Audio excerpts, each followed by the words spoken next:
언약 받기 전에 준비해야 할 것이라는 제목으로 함께 말씀 나누기 원합니다. 1808년 12월에 베토벤의 지로 연주되어 많은 사람들이 사랑받고 또 신금을 울렸던 곡이 있습니다. 베토벤의 대표곡 교향곡 5번, 우리에게는 운명으로 알려져 있는 곡이죠. 많은 연주가들에 의해 연주되어지는 곡이라고 합니다. 그때 베토벤은 청각장애라는 음악가로서는, 예술가로서는 치명적인 장애를 앓고 있었습니다. 그가 불행한 현실을 받아들이기 얼마나 고통스러웠겠습니까? 그러나 그는 그 불행에서 맞서 승리했고 그 곡을 또 비롯한 위대한 작품들을 그 시점에 남기게 됩니다. 솔솔솔미 이렇게 시작하죠. 짧은 세 개의 음과 한 또 긴 음으로 시작되어집니다. 제가 중학교 때 음악 시간에 외울 때에 시험 많이 나오니까 음악 선생님이 베토벤아 문 열어라, 그죠? 빵빵빵빵 이렇게 나가죠. 그렇게 외웠던 게 있습니다. 이 나이가 몇십 년이 지나도 잊어버리질 않습니다. 얼마나 선생님이 잘 가르쳤는지. 그래서 이 1악장과 또 2, 3악장을 지나서 4악장에 이르게 되면 모든 역경을 견디고 이제 승리한 느낌, 승리한 그것을 또 누구라도 들으면 알 수 있게 됩니다. 엄청난 고통, 아픔을 겪고 난 다음에 환희는 이루 말할 수가 없는 것이죠. 전율하게 되죠. 그래서 그 기쁨, 그 환희를 또 온몸을 전율하게 합니다. 특별히 이 4악장은 단조로 시작해서 장조로 마무리되어집니다. 음악적으로 이 단조는 좀 어둡고 차갑고 침울하고 슬픈 이런 느낌들이 있죠. 그리고 이 장조는 밝고 경쾌합니다. 청각 상실의 불행을 짊어진 베토벤이 어떻게 그 힘든 시기에 이런 대곡을 만들 수 있었는가? 참 대단한 또 일이고 신기한 일이라고 할 수 있을 것입니다. 베토벤을 보면서 우리 그리스도인들의 삶은 어떻습니까? 우리 그리스도인들도 어떤 문제도 뛰어넘는 생명력 있는 삶을 사는 자들, 바로 예수 생명을 받은 그리스도인들, 또 한계상을 뛰어넘는, 장벽을 뛰어넘는 은혜를 주시는 자들이 하나님의 백성들일 것입니다. 단조 분위기의 길고 긴 코로나19 상황을 2년 이상 우리는 겪었습니다. 많은 분들이 힘들어하고 슬퍼하고 또 내일에 대한 두려움, 염려, 불안이 엄습하고 있습니다. 교회도 다르지 않았습니다. 교회도 큰 타격을 입은 곳 중에 또 한 곳이 바로 교회 아닙니까? 우리도 이 분위기를 경쾌하게 바꿀 수 있습니다. 우리에게는 생명까지 주신 예수 그리스도가 계시고 성령님이 계시기 때문에 얼마든지 우리가 이 분위기를 바꿀 수 있는 것입니다. 하나님 나라의 작곡가들이기 때문에 그런 것이죠. 코로나19 속에서도 그 우울함을 완전히 뒤집을 성령의 멜로디가 우리에게 필요한 것입니다. 오늘 예배드리시는 우리 모든 성도님들에게는 우리에게 생명까지 주신 예수 그리스도 때문에 죽음도 뛰어넘는 생명력을 우리 삶의 현장에서 슬픔과 두려움, 암울함 가운데 있는 우리의 현실, 그리고 우리 주위의 동료들, 사랑하는 이들, 그 현실 가운데 살고 있고, 특별히 신앙의 암울한 또 방황 가운데, 방학 가운데 사시는 분들이 얼마나 많습니까? 다시 한번 오늘 예배를 통하여 다시 한번 예수 그리스도로 말미암아 소망을 주시고 인생 역전을 주시고 반전을 주시는 은혜를 주시기를 주님의 이름으로 축복합니다. 오늘 본문의 말씀은 지난주에 19장 말씀과 연관해서 계속 십계명 받기 전에 말씀을 하고 있습니다. 지난주 말씀에 하나님께서 이스라엘 백성과 계약을 맺으시기 전에 먼저 해야 될 것을 말씀하셨죠. 그래서 먼저 구원의 은혜를 기억하라. 나는 너희의 구원자다. 기억하라고 하셨습니다.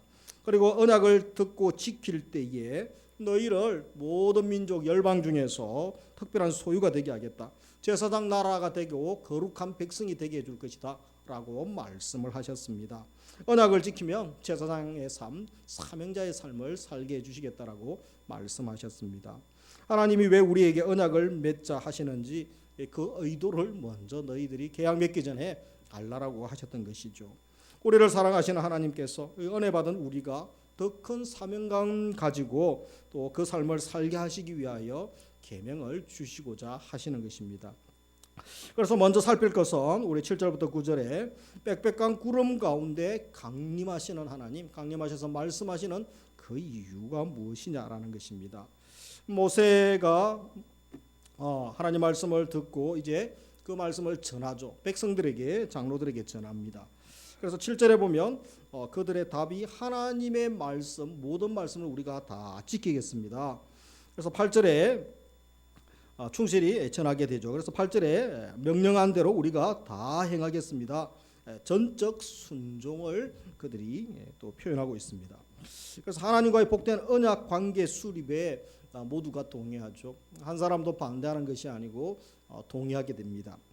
그래서 이들 가운데 하나님께서 빽빽한 구름 가운데 강림하시는 모습이 나옵니다. 9절에 보면 여호와께서 모세에게 이르시되 내가 빽빽한 구름 가운데 내게 임함은, 그래서 구름 가운데 우리 하나님이 왜 임하십니까? 왜 하필 구름입니까?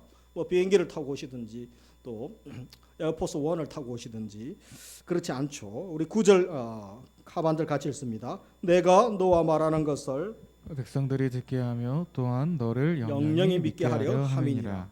두 가지를 말씀하죠. 하나는 내가 너와 말하는 것을 백성들이 듣게 하겠다는 거죠. 그래서 이 빽빽한 구름, 이 짙은 구름은 구약 시대는 하나님의 임재, 하나님의 현현이죠. 그래서 하나님의 임재는 천둥, 구름, 뭐 지진, 강한 바람도 있으시고 빽빽한 구름도 있죠. 하나님의 임재를 통하여 뭐죠? 모세와 하나님이 대화하시는 것 백성들이 직접 보고 듣게 해주겠다. 모세를 대적하고 모세의 권위에 도전하는 자들이 얼마나 많았습니까? 모세를 하나님이 세워주시는 거죠. 그리고 또한 너를 영영히 믿게 하려 함이니라. 그래서 이것은 하나님과 모세가 대화하는 사실을 백성들이 믿게 하고 특별히 하나님께서 모세를 통하여 또 하나님의 구원 역사를 이루시는 것을, 하나님의 또 사역을 이루시는 것을 직접 확신하게 하죠. 영영히 믿게 하겠다, 그렇게 말씀합니다.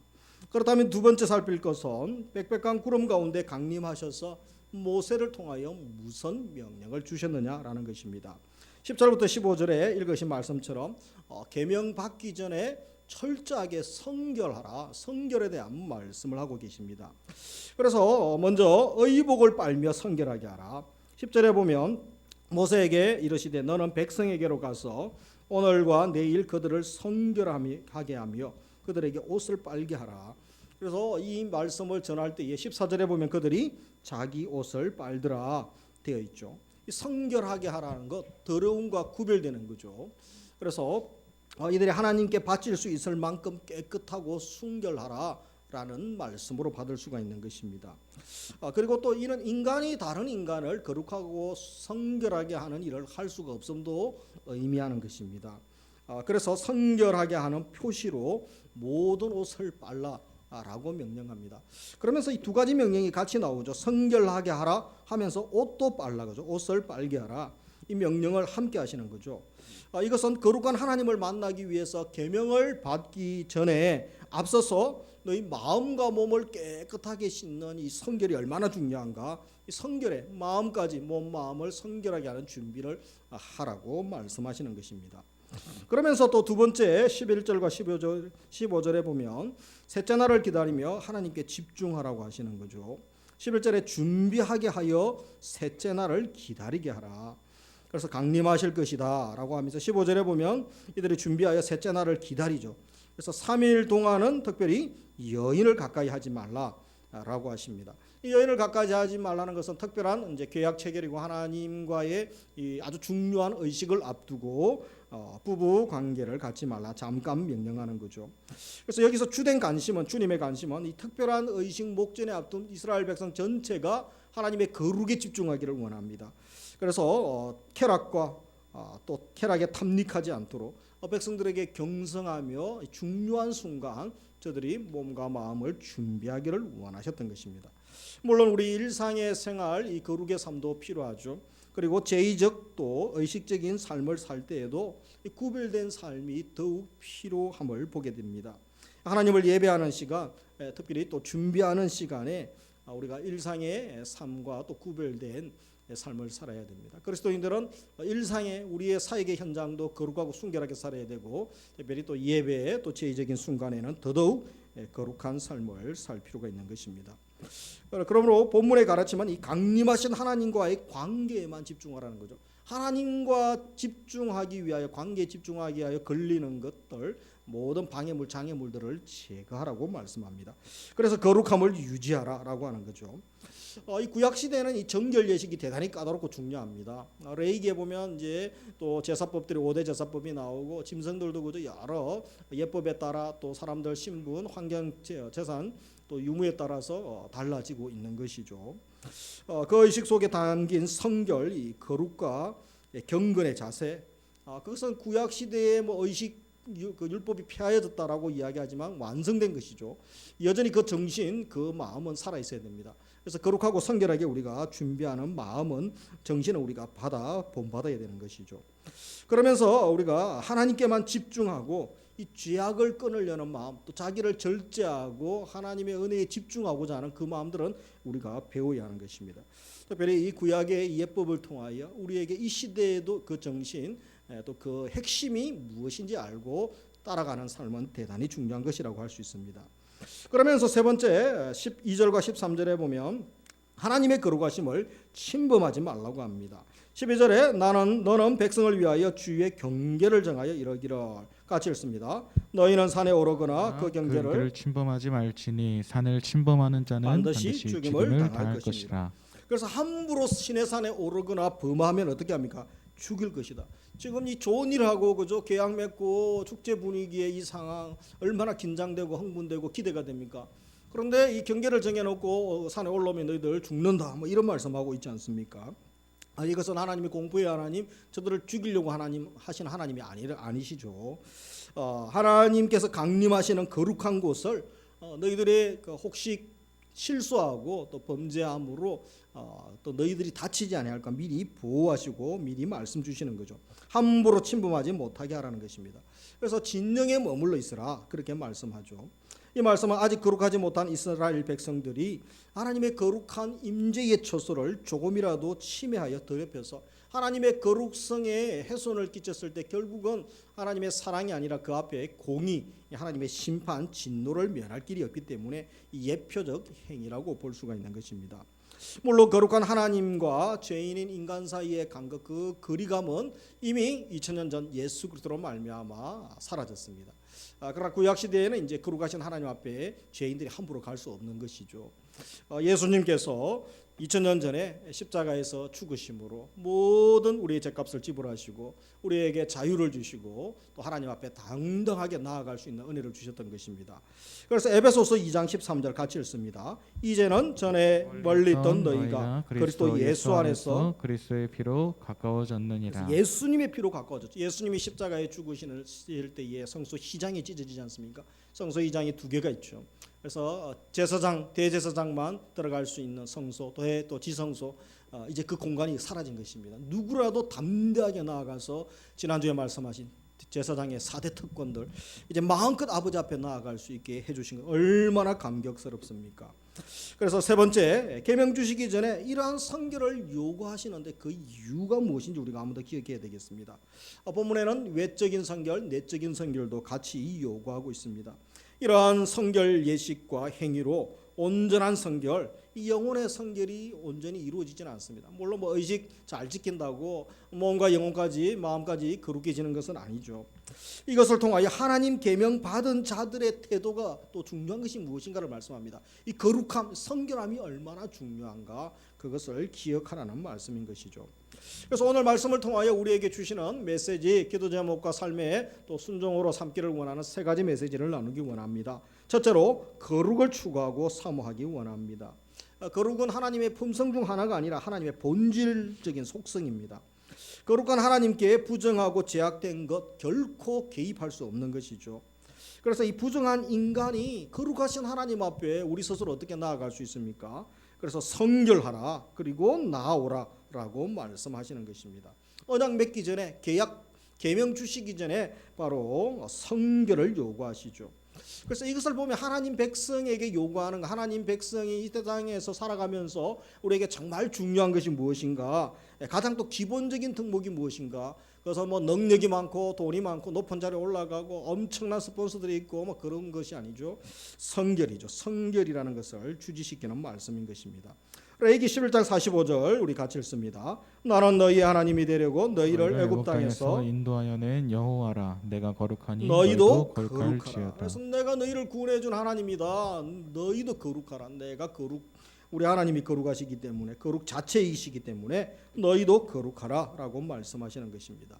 그래서 이 명령은 우리를 부담 주고 올가매는 것이 아니죠. 우리에게 자유를 주고 행복을 주고 진정한 사랑, 기대, 신뢰를 담은 말씀으로 보게 됩니다. 내가 거룩하기 때문에 너희도, 사랑하는 자녀, 우리가 죄악의 범벅이 되어 살지 않습니까? 그러나 거룩하게 해주겠다라고 말씀하시는 것입니다. 그래서 우리가 이 거룩을 사모할 수 있습니다. 성도는 거룩을 사모하는 자입니다. 성도가 더럽고 엄란한 거 사모하면 성도가 아닐 수도 있는 것이죠. 거룩함을 기뻐하는 자들이 성도입니다. 거룩은 또 구원의 조건으로 주신 것이 아니죠. 당연하고 자발적인 의무로 거룩함에 대한 열망이 있어야 됩니다. 우리를 구원해 주신 그 놀라운 사랑권에 감사하여 하나님의 자녀, 바로 온 우주의 통치자이신 만왕의 왕이신 주님의 백성이기 때문에 그 수준에 맞는 삶을 우리에게 요구하고 계시는 것입니다. 그래서 두 번째, 하나님과 친밀한 교제를 위하여 거룩을 사모하시기 바랍니다.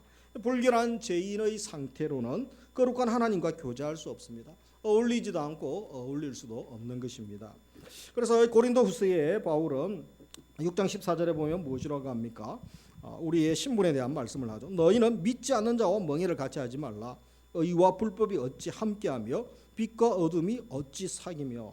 그래서 우리는 이미 빛의 자녀죠. 하나님께 속하고 예수님 백성이죠. 그러나 사탄에 속한, 어둠에 속한 자들과 아예 신분상 우리의 소속이 다르죠. 16절에 보면 하나님의 성전과 우상이 어찌 일치가 되리요. 우리는 같이 읽습니다. 살아계신 하나님의 성전이라. 성전과 우상이 어찌 같이 공존할 수 있습니까? 그래서 너희가 바로 하나님의 살아있는, 죽은 성전이 아니죠. 건물 성전이 아니라 우리가 살아있는 성전이다. 예수 그리스도로 말미암아 이제 우리가 하나님의 성전이 되죠. 하나님이 거하시는 집, 교회죠. 신약 시대는 교회, 또 우리 한 사람 한 사람 거룩한 무리들, 성도 한 분 한 분 우리가 교회가 되고 성도가 된 것입니다. 세상과 담쌓고 불신자와 만나지 말라, 그런 이야기가 아닙니다. 그리고 본질적으로 어울릴 수 없다는 것도 없다는 거죠. 그래서 우리가 신분상 우리가 빛과 어둠이 나누어지는 것처럼 하나님의 소속이라는 것을 말씀합니다. 거룩한 하나님과 교제하기를 원하는 사람, 기본적으로 몸과 마음, 영혼이 성결하도록 힘을 써야 되는 것입니다. 거룩한 주님과 교제하고픈 사랑의 마음으로 우리가 성결을 사모하고 또 성결에 힘써야 됩니다. 내면의 성결을 사모하면 자연스럽게 우리의 외적인 성결로 나타나게 됩니다. 그래서 생각이 달라지고 언어가 달라지고 행동이 달라지고 삶이 달라지고 인생이 달라지게 되는 것입니다. 내면을 바꾸는 것부터 삶의 방식까지 변화가 일어나는 것입니다. 그러면서 세 번째, 우리가 동시에 외적 성결을 무시할 수 없죠. 그래서 내적 성결과 함께 외적 성결도 추구해야 되는 것입니다. 외적 성결을 통해서 내면의 성결까지 이루기 위해서 주신 말씀들이 있죠. 히브리서 10장 19절에 보면 그러므로 형제들아 우리가 예수의 피를 힘입어 성소에 들어갈 담력을 얻었다. 예수님 때문에, 예수님의 보혈의 공로 때문에 우리가 하나님 앞에 담대히 가게 되죠. 그래서 아버지 앞에 더 이상 나아가는데, 하나님 앞에 나아가는데 걸림이 없어지게 된 것입니다. 아침에 일어나면 그저 자녀가, 어린아이가 부모님 방문을 열고 들어와서 침대에 들어올 수 있습니다. 그리고 또 맛있는 거 사주세요, 사랑합니다 인사도 하고, 또 학교 갈 때도 인사할 수 있죠. 그런데 옆집 아이가 갑자기 우리 집을 문을 박살을 내고 들어와서 침대에 들어오면 어떻게 됩니까? 강도죠, 강도. 함부로 나아갈 수 없습니다. 자녀만이 나아갈 수 있는 것이죠. 우리가 하나님의 자녀 되어서 당당하게 부모에게 아이가 나아가는 것처럼 아빠, 엄마에게 요청할 수 있는 것입니다. 자녀만이 요청할 수 있는 것이죠. 그러면서 22절, 우리가 마음의 뿌림을 받아 양심의 악을 깨닫고, 예수의 흘린 피가 우리 마음의 뿌림을 받아 우리 양심의 악을 깨닫게 하셨다는 거죠. 몸을 맑고 물로 씻었으니. 그래서 이것은 바로 외적인 표시로서 세례를 의미하는 거죠. 예수 그리스도로 말미암은 제3 그리스도와 연합, 그것을 말합니다. 그래서 같이 읽습니다. 참 마음과 온전한 믿음으로 하나님께 나아가자. 예수님께서 이 거룩한 놀라운 일을 이루셨기 때문에 이제 우리가 참 마음과 온전한 믿음으로 나아갈 수 있다라고 말씀하시는 거죠. 그러면서 야고보 사도는 야고보서 4장 8절에 보면 하나님을 가까이 하라, 그리하면 너희를 가까이 하시리라. 하나님 가까이 하는 자 하나님이 가까이 하시고 나를 사랑하는 자들이 나의 사랑을 입을 것이다. 또 말씀하고 있지 않습니까? 하나님 사랑하면 계명 사랑하고 지키지 말라고 해도 사랑하는 자는 계명을 지키게 되는 것이죠. 그래서 죄인들아 손을 깨끗이 하라. 두 마음을 품은 자들아. 이 죄인들의 특징은 두 마음이죠. 오늘도 예배 드리러 오다가 세상에서 놀 일이 참 많은데 행사도 많은데 굳이 예배 드릴 필요 있는가? 온라인으로 드리고 말지. 뭐 요즘 쉽게 가고 얼마나 돈만 있으면 또 누릴 거 많고 할 거 많고 볼 거 많고 들을 거 많습니까? 이런 세상 아직도 재래식으로 미련하게 참 저차원적으로 예배 드리고 교회 모여야 되나? 이런 유혹 또 생각들이 얼마나 많습니까? 두 마음을 품은 인생, 돈 앞에 흔들리는 우리 인생, 유혹 앞에 흔들리는 인생, 마음을 정결하게 하라. 깨끗이 하고 손을, 그리고 마음을 정결하게 하라. 그래서 손을 깨끗이 하는 정결 예식, 그리고 마음을 성결하게 하는 또 내면의 성결 같이 추구하라라고 말씀합니다. 겉만 의식만 잘하면 안 됩니다. 그러면 율법주의자가 됩니다. 그래서 우리가 마음도 성결해야 됩니다. 마음이 성결함을 노력하고 추구할 때 외적인 성결도 나타나게 되는 거죠. 하지만 외적 성결 모습 갖춤으로 또 우리가 내면의 성결을 추구하는 데까지 나아가야 되는데 우리 힘으로는 불가능합니다. 성령께서 오셔서 우리 마음밭을 기경하시고 날마다 거룩하게 하시고 새롭게 하시고 보혈의 능력을 경험하시게 하셔야 되는 것이죠. 그래서 우리가 그렇게 노력을 해야 됩니다. 우리가 하나님께 집중하기 위해서 가만히 있으면 안 됩니다. 성령님 알아서 다 해주세요. 그런 것이 아니고 우리가 힘쓰고 애쓰고 노력해야 됩니다. 끊을 것은 끊어야 됩니다. 절제할 것은 절제해야 됩니다. 새롭게 해야 될 것은 또 새롭게 해야 되는 것입니다. 그래서 오늘 이 말씀 앞에 우리의 삶을 한번 돌아보기 원합니다. 이 시대에 얼마나 하나님께 집중하고 하나님과 교제하고 하나님의 거룩으로 나아감에 있어서 유혹하고 방해하는 것들이 얼마나 많은 시대에 살고 있는지 모릅니다. 이 시대에 우리 남성들이 유혹이 얼마나 많습니까? 우리 자녀들 젊은이들 유혹이 얼마나 많습니까? 우리 어머니들도 유혹이 얼마나 많은지 모릅니다. 시도 때도 없이 걸려오는 전화들, 그리고 또 문자 뭐 잘못 눌렀다가 보이스피싱 당해서 뭐 또 고생하기도 하고, 또 메일 온라인 인터넷 메일 한번 잘못 눌렀다가 이상한 팝업이 떠가지고 온갖 음란하고 또 도박에다가 뭐 하루에 한 달에 뭐 1,000만 원 쉽게 벌 수 있습니다. 이런 거 그죠? 잘못 또 전화했다가 큰일 나기도 하고 얼마나 유혹이 많습니까? 카톡과 페이스북 메시지, 인스타그램, 그래서 이런 것에 푹 빠져 있습니다. 성경은 안 읽어도 드라마 볼 시간 많고 또 인터넷 서핑은 잘도 합니다. 늘 분주하고 바쁘고 여기저기 먹을 것 없나 찾아다닙니다. 그런데 영적인 먹을 것은 챙기지도 않습니다. 술, 담배, 커피는 잘 챙기고 맛집이 어디 있는지 우리 교회 앞에 또 이 유명한 또 카페가 하나 들어서서요. 사람들이 주말 되면 얼마나 주차할 데도 없어요. 그래서 이제 인주식도 이제 우리 오전에 하지 않았습니까? 오후에 또 거리가 좀 복잡하기 때문에. 그래서 이런 곳은 잘 찾아다닙니다. 성경 말씀은 오바다가 어디 있는지도 모릅니다. 신방 가서 오바다 찾읍시다 하면 신약 성경에서 찾아 있고 성경이 66권인 줄 모르는 집사님들도 있어요. 그래서 참 안타까운 거 아닙니까? 기도 시간은 놓치고 있다면 뭔가 잘못된 것이죠. 요즘 시대에 또 이 반려동물이 우상이 되고 신의 자리에 있는 경우가 많습니다. 물론 외로움을 달래고 또 유익이 지금 동물들이 또 유익을 주는 부분들도 있죠. 그러나 우리가 그것에 시간을 많이 빼앗기고 또 에너지를 많이 빼앗기고 물질을 많이 또 들인다면 뭔가 한번 생각해 보아야 되는 것입니다. 하나님과 경외하고 하나님과 그 깊은 교제를 통하여 우리가 만족을 누려야 되죠. 그런데 하나님이 주시는 만족은 그렇게 좋아하지 않고 관심이 없고 세상의 어떤 동물들이나 아니면 게임, 마약, 또 세상에 먹을 것들, 술 이런 것들에 우리가 탐닉하고 있다면 고민을 해봐야 되는 것입니다. 프랑스의 파리에 가면 공무원이 있습니다. 바로 이 짐승들 배설물을 치우는 공무원이 전용 공무원들이 있어요. 그래서 오토바이에다가 뒤에 청소기를 하나 딱 달고 오토바이 타고 다니면서 그 길거리마다 이제 짐승들 아침에 배설물을 밤새 이제 있으면 그죠 다 치웁니다. 직장인들이나 대학생들 또 학생들이 학교 가고 직장 가다가 소원이 있습니다. 오늘은 배설물을 밟지 않게 하소서. 우리도 가을만 되면 우리 교회 주위에 이제 또 한강 고등학교까지 가다 보면 은행나무가 많죠. 이 은행이 얼마나 많이 떨어져서 직장인들 밟다 보면 학생들 밟다 보면 하루 종일 학교에서 교실에서 냄새 나지 않습니까? 그런 거죠. 그래서 이 공무원이 엄청난 세금을 들여가지고 공무원이 그죠 짐승들 배설물 치우고 있죠. 그래서 얼마나 안타깝습니까? 얼마나 짐승들이 살기 좋은 나라인지 모릅니다. 이제 우리나라도 그렇게 되겠죠. 그런데 짐승뿐만이 이야기했습니다. 자식에게 빠져 있고, 어떤 분은 게임에 빠져 있고, 마약에 빠져 있고, 또 도박에 빠져 있고, 뭐 기타 등등 여가 다른 것에 푹 빠져서 하나님과 교제하고 하나님 말씀 읽고 기도하고 또 하나님의 사역, 거룩한 사역 감당하는데 내 시간, 내 에너지, 내 정력을 다 빼앗기고 있다면 뭔가 문제입니다. 그것이 우상숭배고 신의 자리에 가 있는 것이죠. 그래서 주님이 묻지 않겠습니까? 내가 너의 개보다 못하냐? 내가 너의 고양이보다 못하냐? 그리고 내가 너의 자녀보다 못하냐? 너의 취미, 게임, 그리고 너의 영화 생활보다 내가 더 못하냐? 그들이 나보다 더 위에 있느냐? 주님이 그렇게 물으실 텐데 어떻게 우리가 답을 해야 되겠습니까? 외로워서 하나님과의 깊은 교제 만족보다 다른 것에 푹 빠져 있다면 그것이 우상숭배입니다. 물론 하지 말라는 것이 아닙니다. 주님의 은혜 성령으로 충만하고 주의 일을 하면서 건강관리도 하고 또 우리가 정서적으로 만족과 행복도 누려야 되죠. 우선순위 집중의 문제라는 것입니다.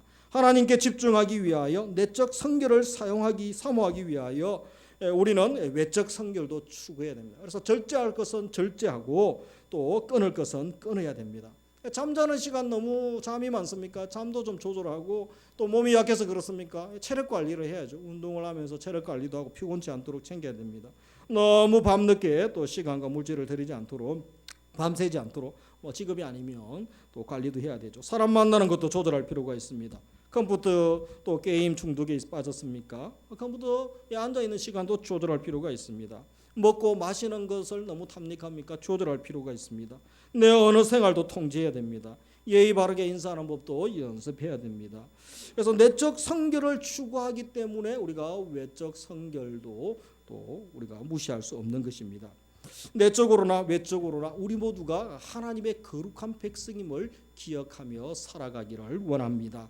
그리고 오늘 말씀처럼 내 몸이 하나님의 집이죠. 성전이다. 우리가 살아있는 하나님의 집입니다. 걸어다니는 성전이라는 것. 우리 자녀들, 젊은이들, 일부 때 우리 청소년들 같이 예배드렸는데 정말 우리 학생들 하나님의 성전, 이것을 꼭 잊어버리면 안 됩니다. 걸어다니는 하나님의 성전입니다.